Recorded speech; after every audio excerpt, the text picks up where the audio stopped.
চোরের মতো চুপি চুপি ঘরে ঢুকেছো কেন? আঙ্কেল আমি কাজের বুয়া? না না না না, আমাদের কোনো কাজের বুয়া দরকার নেই, কিন্তু দরজা খোলা পেয়ে ঘরে ঢুকেছো কেন? বেয়াদব কোথাকার। কি বলছো তুমি? ছি ছি ছি, কাকে কি বলছো? আরে ও হলো মিথিলার বান্ধবী। কি হ্যাঁ, বান্ধবী? এই রকমের একটা কাজের মেয়ে টাইপ মেয়ে মিথিলার বান্ধবী? মিথিলা কই? আর মিথিলা, মিথিলা,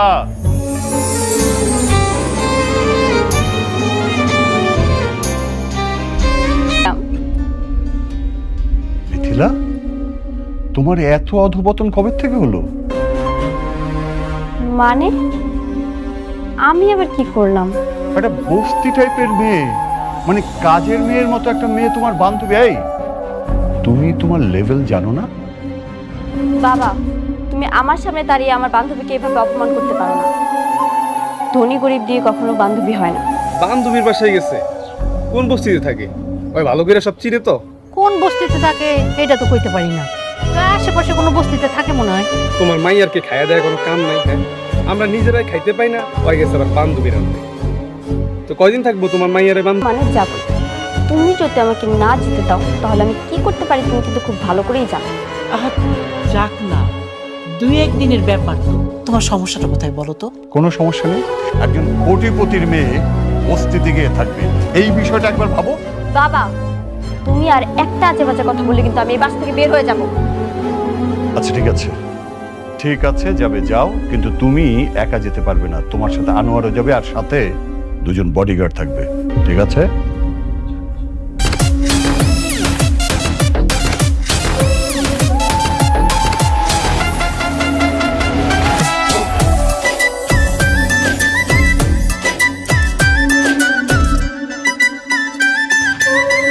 দেখতে চমকি, আমাকে দেখে কি গরিব মনে হচ্ছে? তো আমাকে দেখে কি বোঝা যায় আমি কোটিপতির মেয়ে? না, মনে হচ্ছে পুরাই বস্তির মেয়ে। শোন, কাউকে বলার দরকার নেই, আমার বাবা বড় লোক। আমি চাই যে কদিন এখানে থাকবো গরিব হয়ে থাকতে। ঠিক আছে, বলবো না। শুনুন,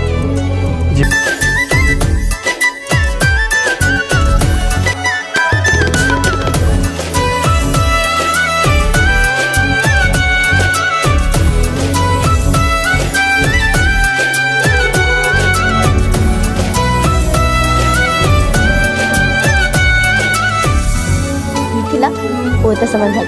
ভাইয়া, ওইটা আমার বান্ধবী। এটা তোর বান্ধবী? সত্যি?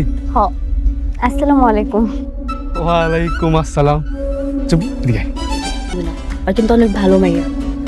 আচ্ছা ঠিক আছে ঠিক আছে। আচ্ছা তুমি কই থাকো? ওই থাকে গলাতলি বস্তি। গলাতলি বস্তিতেই থাকি আমি। তোমার না দেখে মনেই হয় না তুমি বস্তিতে থাকো, মনে হইতেছে রাজপ্রাসাদ থেকে আইস। হইছে, তুই কামে যা। যাইতেছি যাইতেছি। তুই এখনো যাস নাই?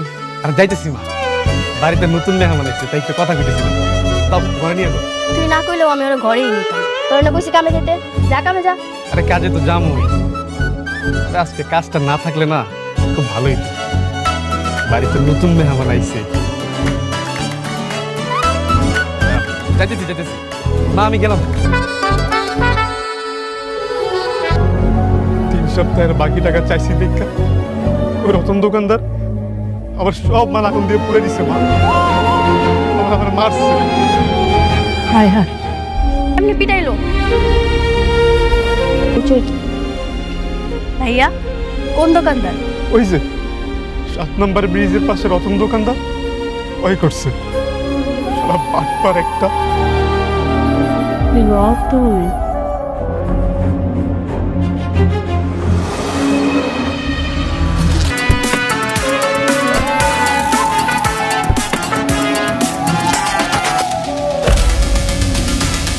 ভাই, আরে ভাই কি হয়েছে? কারা কি চান আমার কাছে? আমরা কারা? একটু আগে একটা ছেলে সাইকেল থেকে সব মাল ফেলে দিয়ে পুড়িয়ে ফেলেছিস, মনে পড়ছে? আমার ভুল হয়ে গেছে। যা, কি হলো, যা।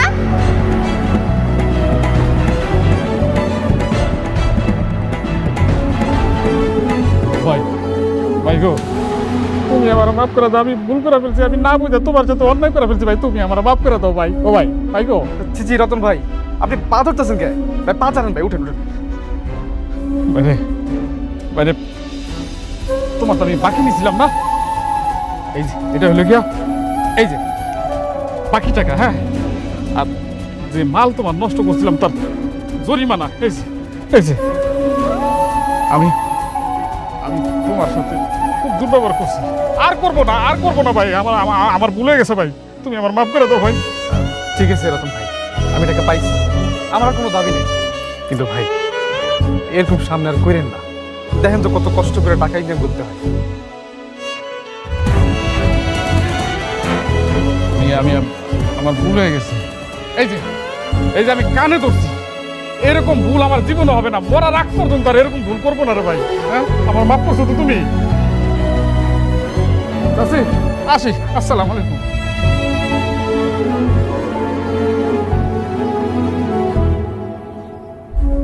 কি রে ভাইয়া, এখন নুন ভালো হয়েছে?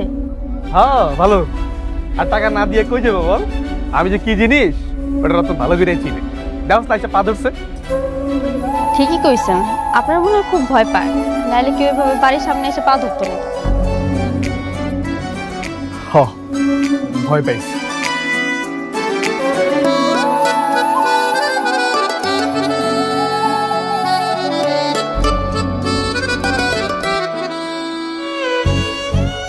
তোর এখানে বইতে হইব না, তুই পরের টেবিলে গিয়ে বয়, আমি তোর লেগে খাওয়া নামতেছি। এই টেবিলে বসে খাইবো কে? আমগুলো বসে খাক। তোর বান্ধবী কি কুটিপতির মাইয়া যে টেবিলে বসে খাইবো? না না, কোটিপতির মাইয়া হমো কেন? ওর কথা বাদ দাও তোমা, তুমি বসো, আমরা সবাই একসঙ্গে খাই।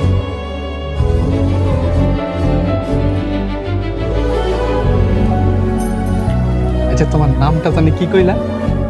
নামটাই জানা হইল না। আমার নাম মিথিলা। বাহ, খুব সুন্দর। তুমি যেমন সুন্দর, তোমার নামটাও সুন্দর। হয় নে, খাওয়া শুরু কর।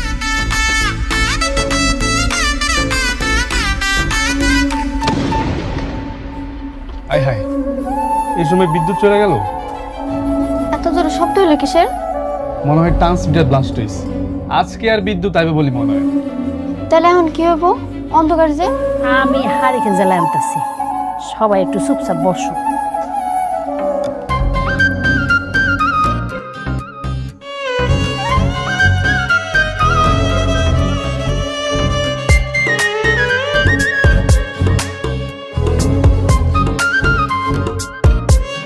এই যে সবাই মাঝখানে থাক, সবাই আলো পাইব। এটা হারিকেন? হমা, এইটাই হারিকেন। কে, তুমি মনে হয় হারিকেন চিনো না? না, আগে দেখিনি। হাসের কি আছে? ওই আগে হারিকেন নাই দেখতে পারে, এটা কি ওর দোষ? না, দোষে হইব কে? তোর বান্ধবী বস্তিতে থাকে, অথচ হারিকেন চেনে না, তাই হাসতেছি। যা, হাসবো না, তোরা খা। ওমা, খাওয়া শুরু করো।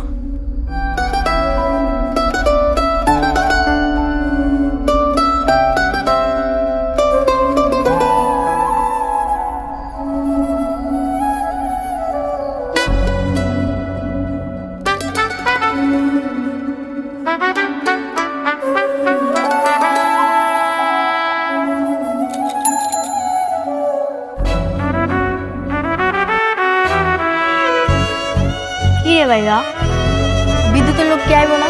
ঠিক করবো না? আজকে মনে হয় না আর বিদ্যুৎ আই বলে, বিদ্যুৎ ছাড়াই ঘুমাইতে হবে। কি বলেন, বিদ্যুৎ আইব না? বিদ্যুৎ অফিসে কল দিলেই তো হয়। হ্যাঁ, এটা অবশ্যই ঠিক কইছে। দাঁড়াও, আমি এখন বিদ্যুৎ অফিসে ফোন দিয়া ওরা ধমক দিতেছি। বিদ্যুৎ দিব না, ওকে বাপ আইসা বিদ্যুৎ দিয়ে যাবে। হ্যালো, ভাই, ওই যে পশ্চিম খালপাড় বস্তি থেকে কইতেছি, এখানে ওই যে ট্রান্সমিটার ব্লাস্ট হয়েছে। হ্যাঁ জানি, রাতের মধ্যে কিছু করা যাবে না, কালকে দিনে লোক গিয়ে ঠিক করে দেবো। বিদ্যুৎ দিবেন মানে? ওই মেয়ে, আমরা কি বিদ্যুৎ ছাড়া ঘুমাবো নাকি? আপনি এই মুহূর্তে বিদ্যুৎ দিবেন? এই মিয়া, বিদ্যুৎ অফিসের লোক কি তোমার বাসায় চাকর? তাদের আর কাজকর্ম নাই? বলছি না কালকে দিনে লোক যাবে, কালকেই যাবে। আর শুধু শুধু কল দিয়ে বিরক্ত করো। কি ধমক দিয়ে রেখে দিল? ইয়ে মানে ওই যে অনেকজন একসাথে ফোন দিচ্ছে তো, তাই হয়তো ওনার মাথাটা গরম হয়ে গেছে। আজকে আর বিদ্যুৎ আইব না, তোমরা ঘুমাও। মা, ও মা ওকে বিছনা করে দাও।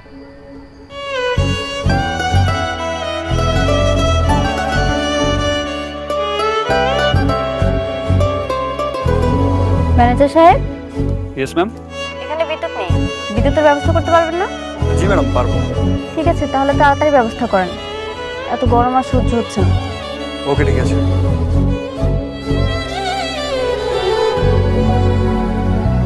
হ্যালো চুমকি, আজকে আর বিদ্যুৎ আইব না, তুই তোর বান্ধবীর নিয়ে ঘরে যা, আমি এনে ঘুমাইলাম।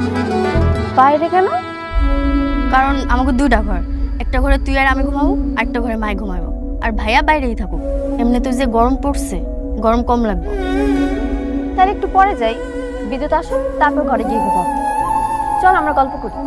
এই তোর বান্ধবীর মাথায় কি গন্ডগোল আছে? আমি কইতাছি বিদ্যুৎ আইব না, ওই খালি বিদ্যুৎ বিদ্যুৎ করে। বিদ্যুৎ কি হ্যাঁ